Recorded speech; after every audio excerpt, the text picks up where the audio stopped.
Macy's is closing its store in downtown Cincinnati. The retailer, which will still have its corporate headquarters a few blocks away, is closing underperforming locations all across the country.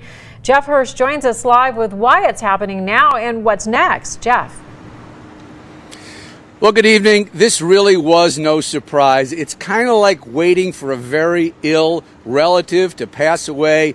You know there's no hope. You know it's inevitable, but still sad when you find out that he's gone. Macy's opened its Fountain Place store in 1997. Sometime in March of this year, the doors will close for good. Bricks and mortar retailers like Macy's are dealing with fierce online competition.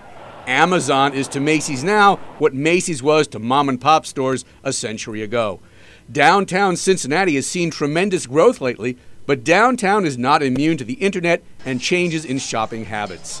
The head of Downtown Cincinnati Incorporated, David Ginsburg, says department stores have actually changed a lot over the years, even though we may not have noticed.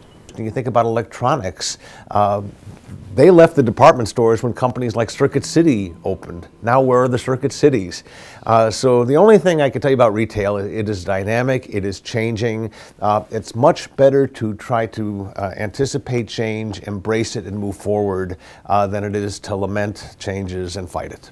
Macy's is in the process of closing 100 stores nationwide. Corporate headquarters or not, this store was not cutting it.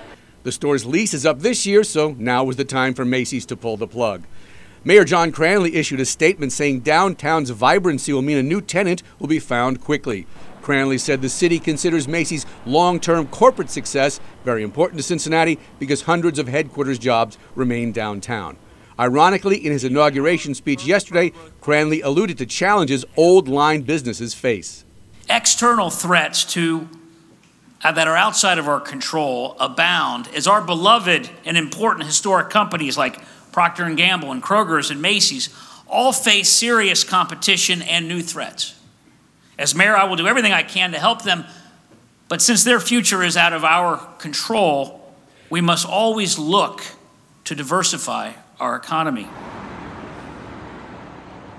Now, the area surrounding Macy's shows both opportunities and challenges. You look across the street here to the last remaining department store, Saks. That place has had its up and downs over the years. You go a block down there, there's the old Pogues garage site. There's nothing there. You go down there, there's the Terrace Hotel. That's been vacant for years. But then you look over here, this is the new restaurant and the floor of the 8451 building, that new corporate headquarters for 8451, hundreds of jobs here, all sorts of new restaurants downtown. There's a new Kroger going in by the courthouse. There's apartments or condos rather going in on top of that, apartments I should say. There's new apartments and condos all over the place. And of course, over the Rhine is considered one of the both simultaneously hot and cool places in the entire country. But this, no surprise. Live downtown, Jeff Hirsch, Local 12 News, back to you. Yeah, you're right, Jeff. I'm a shopper, and people are not just going online, but they're changing where they shop. They go to downtown for entertainment, so hopefully we will see something new in that spot. Well, about 50 people work at the downtown Macy's store, and the company will try to place those workers at the 6 other Macy's in the suburbs. Macy's has about 3,800 workers locally between those stores, its corporate headquarters, and a call center.